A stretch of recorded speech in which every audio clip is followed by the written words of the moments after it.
Figured out Dad's furnace. We got a bad blower motor right here. Fucker seized.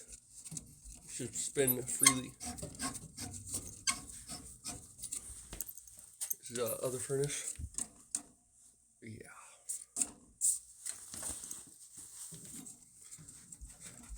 The fucker's locked up. Sent it back a couple times. It's just eating itself up.